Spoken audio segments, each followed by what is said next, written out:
So last time I saw you, we were talking about probability and we were talking about using Venn diagrams. Hopefully you'll remember that. We talked about the union and the intersect, and we talked about not something, so not A, and kind of representing that on Venn diagrams. Today, we can now look at conditional probability. So hopefully you've already seen all of this before. You've seen probability trees at GCSE. And we can kind of talk about the different routes for doing things. So I could say to you, if I'm following this branch here, hopefully you should see my cursor, the pointer there. So if I go this way, I've got the probability of A, and then I've got the probability of B. So if I were to talk about this route, it's A followed by B. And we can refer to this as the probability of B, given that A has already occurred. So if you want to get used to this notation, the way we refer to things, if you see this vertical line, that means given that. So I could say this is me saying the probability of B happening given that A has already occurred. Now at GCSE, and obviously we've already done this as well, if I wanted to do about independent events, I know the probability of A and B is going to be the probability of A times the probability of B. So on these probability trees, you've kind of followed these before, and you know that you're going to do this branch multiplied by this branch. So if I wanted to, I could say the probability of A and B occurring in this scenario is the probability of A multiplied by the probability of B, given that A has already occurred. So that means we can rearrange things and we can get this formula here. So at the bottom, you can see the probability of B, given that A has occurred, is equal to the probability of A and B occurring divided by the probability of A. That's kind of something that you'll want to get down. That's an important bit of notes that you probably want to, keep, because we're going to use that formula quite a bit. Anyone have any questions at this point so far? If you do, just raise your hand. Perfect. No one seems to have any questions. Okay. Some other important things to know. If two events are independent, then another way for checking independence, we know the probability of A and B occurring is probability of A times the probability of B. So if these are independent, you know that the probability of B given A has to just be the same as probability of B. So I'm just going to write that. Here we go. I'm going to test my annotation skills. Let's see if you can do that. So if two events are independent, you know the probability of B given A is the same as the probability of just B occurring.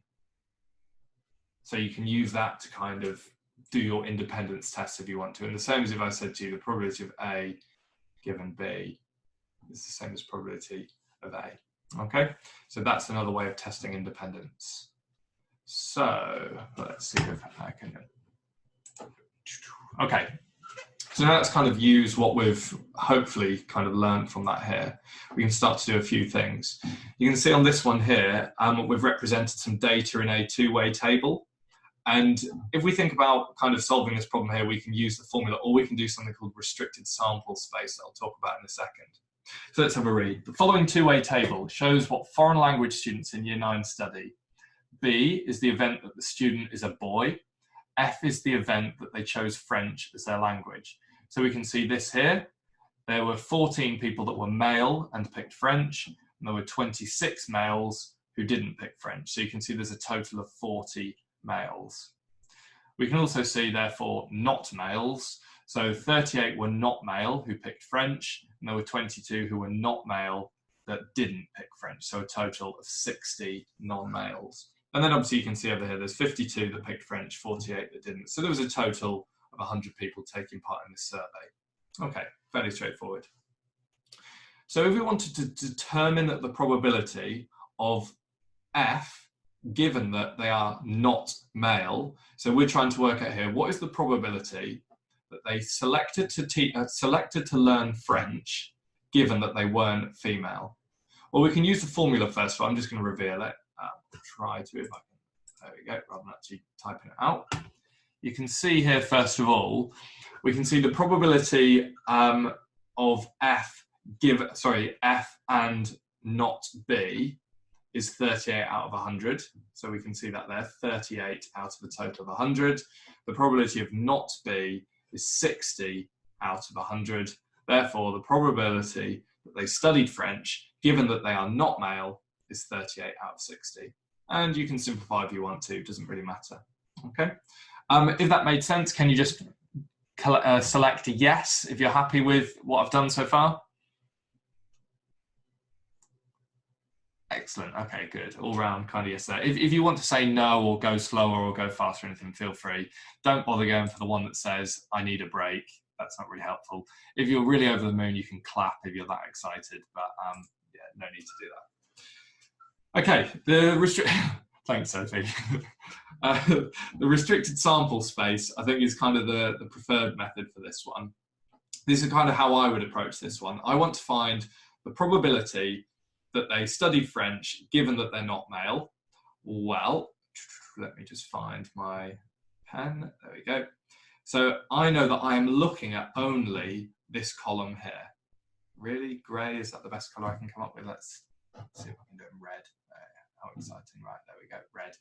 We can see I'm just looking at this column here because that's the only one I'm interested in. I know, given that they are not male, so I can see it's just going to be 38 out of 60. Makes sense? And that's what I would just call the restricting the sample space. So go yes if you're happy with that. James is happy. Seb just seems to be perfectly happy. Sophie, Zoe, great. Temi, I haven't seen anything from you. Are you all right? No response. Oh, no, okay. All right, well, I'll come back to you in a minute. Okay. We can do the same thing using any of these others. So I want you now to see if you can find what is the probability that they are male, given that they do not study French. So have a little think. I'll give you about 30 seconds. And then when someone's got an answer, just raise your hand.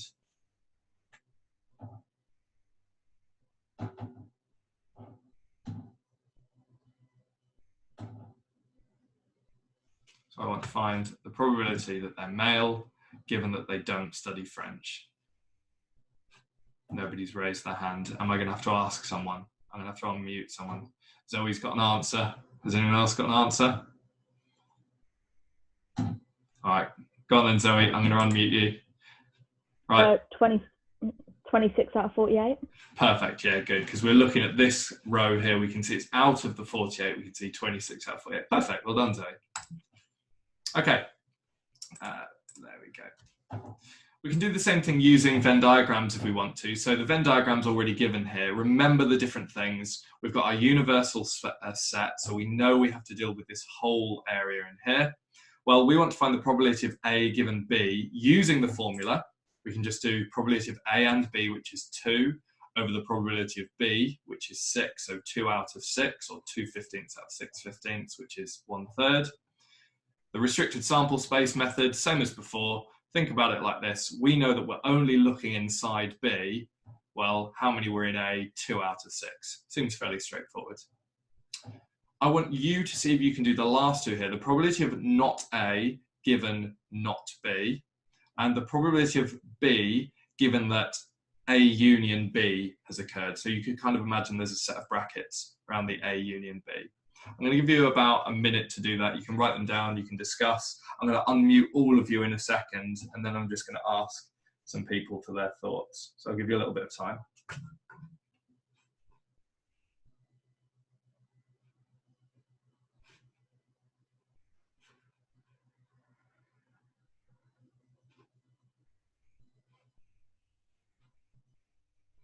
So remember, I want not B.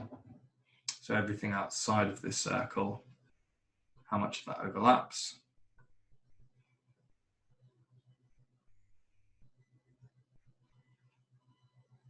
I want everything that's not in A, given I'm only looking outside of B.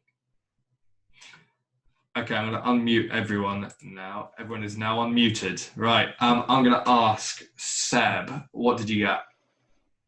Is it 1/5? 1/5, why do you think 1/5? Because it's 3, so it's not A and it's not B, and there's 3 out of 15. That's 3 out of 15. I don't know if I agree. Does anyone have anything different? Sophie, what did you get?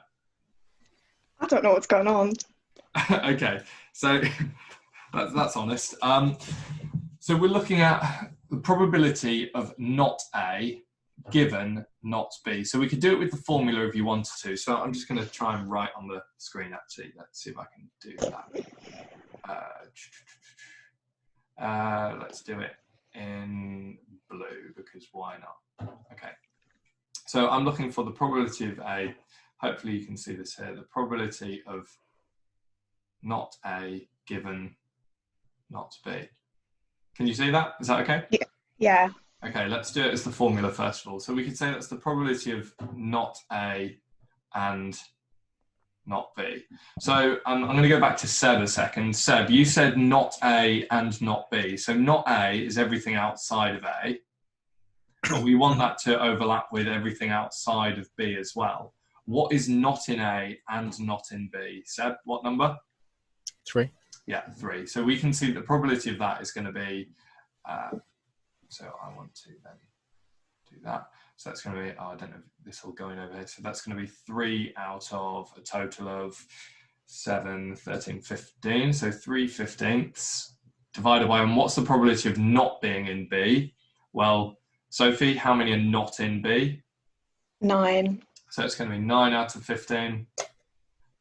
And I've just realized 3 out of 9. So that becomes 3/9, which is 1/3. Seb, did you say 1/5?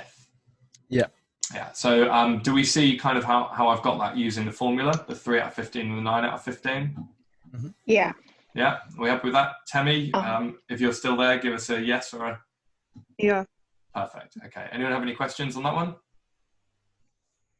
Excellent. Good. So Sophie, does that kind of answer your question? Do you feel Yeah. Yeah, but for the first question, how did you do part B for like question 1? This one? Yeah. The 26. Okay. So I just looked at this row here because I knew that this is, you can kind of think of this being your denominator, the not F. So I know that given that not F has occurred, I'm immediately having to look at this row here, which is all the not Fs. And it was 26 of the not Fs were boys. Does that make sense? Oh, yeah. Yeah. Okay. Right, I'm just going to clear all of my notes on that. Okay. And then we've got one last one. Hang on, let me reveal that. The last one here is a little bit more that you need to think about. I'm going to kind of try my best to draw the brackets in to kind of help with that. Does anyone already have an answer whilst we were doing that last one for this one? No? Okay, I'm going to give you a couple of seconds to think. It might be easy to use the formula if you want to. So you could say that's like me saying the probability of B intersect A union B over probability, oh gosh, that looks terrible, doesn't it? A union B. Have a little think for a second, see if you can find that.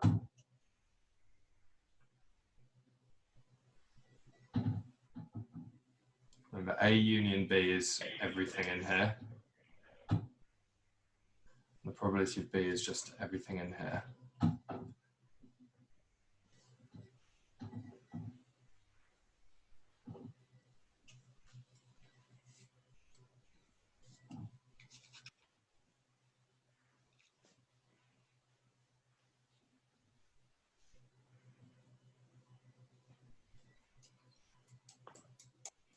Anyone got an answer yet, or are we still? James, do you think you've got an answer? Nope. Okay. I'm a bit confused. Okay, so we want to find the probability of B and A union B occurring. So that we're looking for the intersect between B, which is in red, and the intersect of A union B. Can you see where's the overlap between my blue and my red? Is it just B? Say that again, sorry. Everything in B. Yeah, is it everything in B? Yeah, good. You can see that we've got the overlap. So B crossed over with A union B is just this B in here. So we can see we've got 6 out of 15.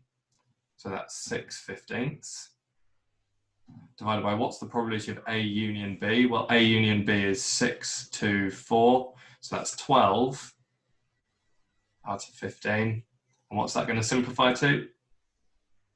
It's for you, James. A half. Yeah, good. There you go. A half. And that is your final probability. And like I said, you can use it with the formula. Some people feel more comfortable with the formula, or you can try and visualize it and think, well, I know that I was looking, my denominator was going to be that 12, which is the 6 add 4 add 2. and I was looking for just my B inside, so that was 6 out of, let me clear all of that, it was my 6 out of my, almost 6 out of my 12, okay? All right, does anyone want to ask me any questions before I, no? Okay. Okay, you might want to use a pen and paper. Try these just using the formula. So write out what your original formula is. So if I just said to you, probability of A given B is probability of A intersect B, or the probability of B.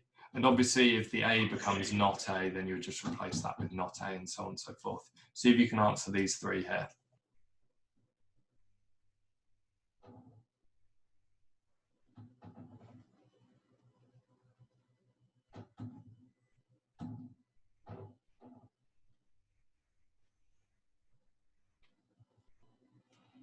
Okay, I've put the first one on the board. You should see there that it's 3/5. Just using the formula, that one should be fairly straightforward. It's just going to be your 0.3 over your 0.5. Next one, Venn diagram. I'm going to start drawing the Venn diagram now and see if that'll help you. Let's see how well I can draw a Venn diagram here. This isn't as easy as I anticipated.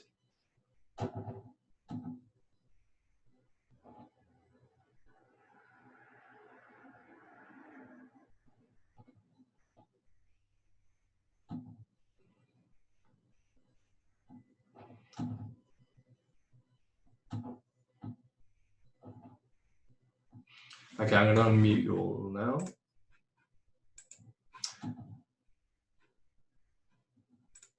Okay, so I'm going to ask someone to help me fill out this Venn diagram. Who haven't I asked a question to in a while? There's not many people in here. I'm going to go Sophie. What's going to go in the middle of this Venn diagram? 0.4. Yeah, good. There's my 0.4. Oh, it's harder to write in than I thought. Okay, and it tells me the probability of y is 0.6. So, Temi, what's going to be left over to go in this bit here? 0.2. Perfect. There we go. And we know what is the probability of x, not x, given that y has occurred. Did anyone actually get a final answer for this one? What was the question? It's on the screen, Seb. Oh yeah, I got 1/3. 1/3. How did you get 1/3? So I just used the formula, so 0.2 over 0.6. So Seb, well done. You somehow fixed that for all of us. What about the last one then? So given that probability of A is 0.5, probability of B is 0.5, probability of A and B is 0.4. Let's go for the old Venn diagram again.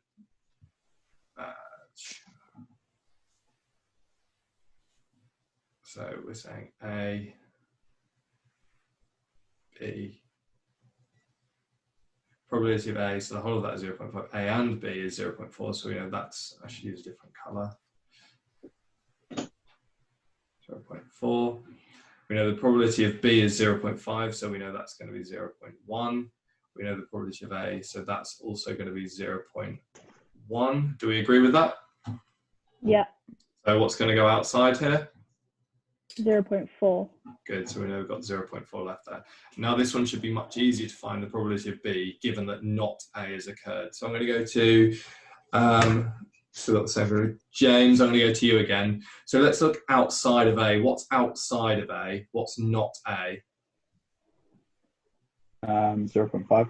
0.5. And what's the probability that it's in B, given that we're looking outside of A? Well, we're looking at this just the 0.1. So 0.1 out of 0.5, which is going to give us a fifth. Okay. There we go there. So are we happy with that one? That one was a bit more straightforward. I hate that question. I'm annoyed at that B. Okay.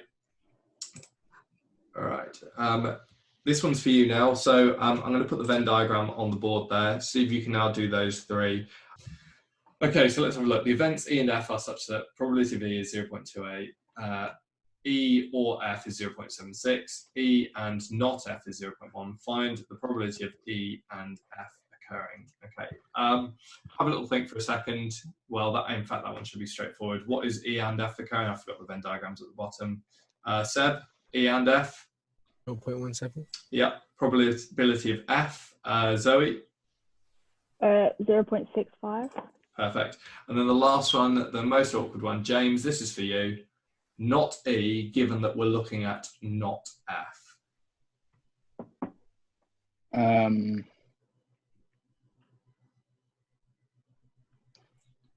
don't know.